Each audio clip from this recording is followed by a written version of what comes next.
ეს უზნაძის 68 ნომერია.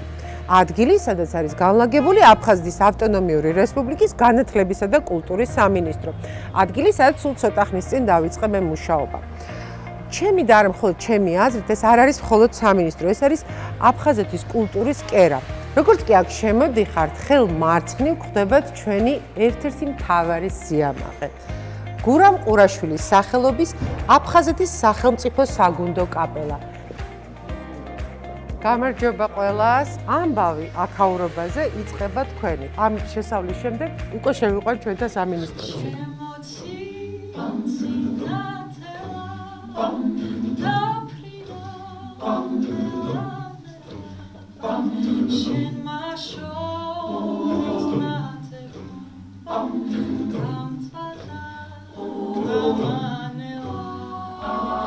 ახლა კი მეორე ჩვენი სიამაყე ანსამბლი აფხაზეთი, ასევე თავისი უნიკალური ისტორიით. მასთან ის სიახლეა, რომ მას ყავს ახალი ხელმძღვანელი ბაჩანა ჭანტურია და მინდა შემოგთავაზოთ პატარა ფრაგმენტი იმ კლიპიდან, რომელთაც ჩვენ ყველამ ძალიან ვიამაყეთ. ერთობა გასაღებია დიდი გამარჯვების. ნუ გაწყვეტ ჯაჭვს. გზას, რომელსაც გავდივარ, მარტო ვერ გავივლი. ძალა ერთობაში. ძალა თავისუფლებაში. აფხაზეთის ავტონომიური რესპუბლიკის განათლებისა და კულტურის სამინისტრო. ეს კი გახლავთ ვალერი არქანიას არტ გალერეა. აქ ტარდება ძალიან საინტერესო გამოფენები, შეხვედრები, საღამოები და მოკლედ ეს ადგილი ძალიან გვიყვარს და ამოჩენილი გვაქვს. აი, როგორც იქნა ჩვენ უკვე აქ ვართ. რა მშვენიერი ქალაქი. შემოგეჭერით ძალიან დიდი ბოდიში. ჩვენო ძვირფასო მაყურებელო, ახლავთ თეთრი ტალღა. ძალიან მოხარული ვარ იმით, რომ თეთრი ტალღა შეიძლება ითქვას ჩემი ერთ-ერთი პირველი გადაწყვეტილება იყო, რის შედეგადაც თეთრი ტალღა არის უკვე ჩვენთან ერთად ცხოვრობენ, საქმიანობენ. ეს არის მეორე სართული. და ხედავთ, რომ ეს განსაკუთრებულად არის გაკეთებული, აქ არის ძველი აფიშები, ეს არის დამსახურება ნამდვილად ჩვენი საამაყო სოხუმის თეატრის, ბატონი ძიმა ჯაიანის და მთელი გუნდის. კონსტანტინე გამსახურდიას სახელობის სოხუმის სახელმწიფო დრამატული თეატრი. ჩვენი ისტორია, ჩვენი სიამაყე, თეატრი, რომლის გარეშე წარმოუდგენელია აფხაზეთი და არ მხოლოდ აფხაზეთი. ეს დარბაზი არის მზად, თითქმის მზად, მას აკლია მხოლოდ ერთი რამ, ძალიან მნიშვნელოვანი რამ, ეს არის განათება.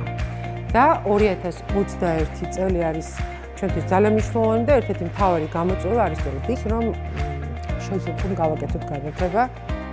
ეს ჩვენი სათათბირო ოთახია, ერთ-ერთი ყველაზე ესეთი მნიშვნელოვანი ადგილი, სადაც ამჟამად მიდის ჩვენს პირველ პროექტზე, პირველ პროგრამაზე მუშაობა. მინდა რომ მოკლედ წარგიდგინოთ, ეს არის კულტურულ ფასეულობათა დაცვის სამსახური, ჩვენი საზოგადოებასთან ურთიერთობის სამსახური, ჩვენი კულტურა, ჩემი მოადგილე ნინო, ჩემი თანაშემწე ნინო, ჩემი მრჩეველი შორენა, ქალბატონი ნონა, ბატონი ვიტალი სპორტი. ეხლა წავიდეთ მეოთხე სართულზე, გაჩვენებთ ჩემს კაბინეტს და გვექნება მცირე თათბირი უკვე განათლების სამსახურთან. ეს არის ნინო, ჩემი თანაშემწე. ესეც ოთახი, სადაც რასაკვირველია, ასევე ძალიან ბევრ დროს ვატარებ, თუ არ დავდივარ რეგიონებში, სკოლებში ბავშვებთან. მეოთხე სართული არის სტრატეგიული სართული, იურიდიულ საკითხთა და ადამიანური რესურსების მართვის სამსახური. ირაკლი კალანდია და მისი გუნდი და ეს გუნდი აგებს პასუხს იმაზე, რომ ყველაფერი იურიდიული თვალსაზრისით და არა მხოლოდ იყოს აქ გამართული. ადმინისტრაცია, ქალბატონი ირმა, ბატონი ბესო, ბატონ ბესოს ძალიან ბევრი იცნობს, წლებია უკვე ამ სისტემაშია, ქალბატონი ირმა, ადმინისტრაციის უფროსი.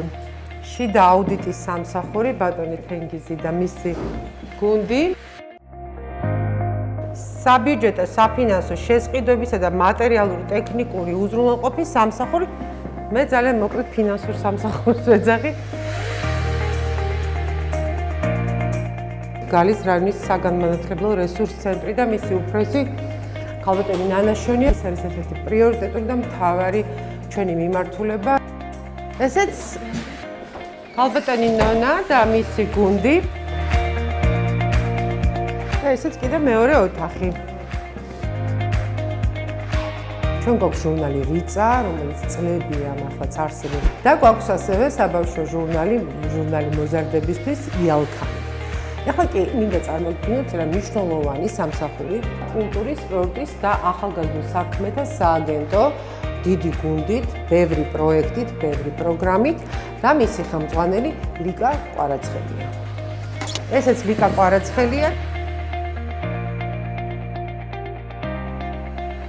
ჩვენ ვართ აფხაზეთის კულტურის, სპორტის და ახალგაზრდულ საქმეთა სააგენტო, რომელიც ძირითადი, რა თქმა უნდა, მიზნობრივი ჯგუფი არის ახალგაზრდობა და მათთან ერთად უამრავი საინტერესო პროექტის განხორციელება.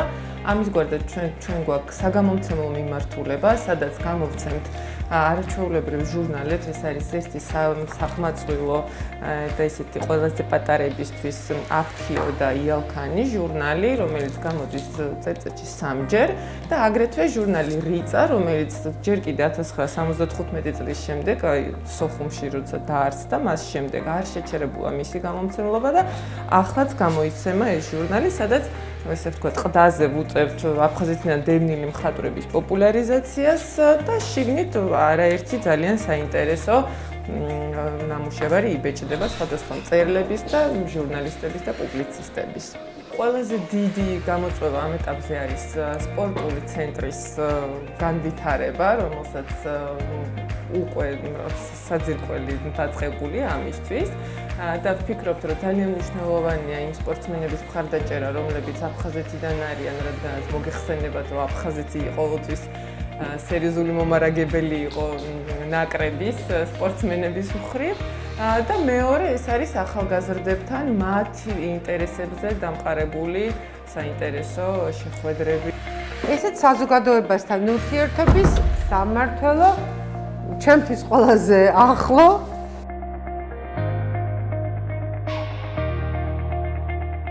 და ესეც მე-6 სართული, სადაც ბინადრობს, საქმიანობს და ცხოვრობს კონსტანტინე გამსახურდიას სახელობის სოხუმის სახელმწიფო დრამატული თეატრი. წამოდით შევიდეთ დათო საყვარელიძესთან.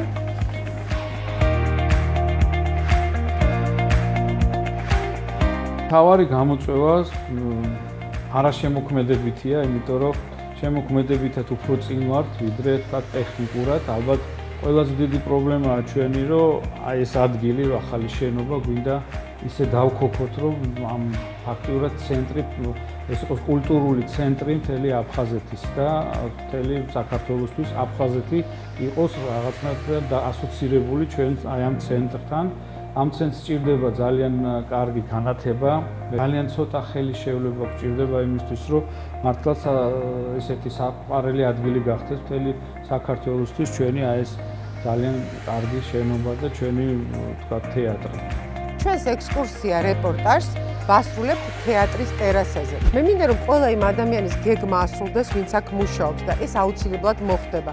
და ჩვენ ყველა თქვენ შეგხვდებით აქ, გიმასპინძლებთ, დაგხვდებით საინტერესო პროექტებით. მაშასე მომავალ შეხვედრამდე ეს რეპორტაჟი თქვენთვის მიყავდა აფხაზეთის ავტონომიური რესპუბლიკის განათლებისა და კულტურის მინისტრს, ჟურნალისტს ეკა ხოფერიას.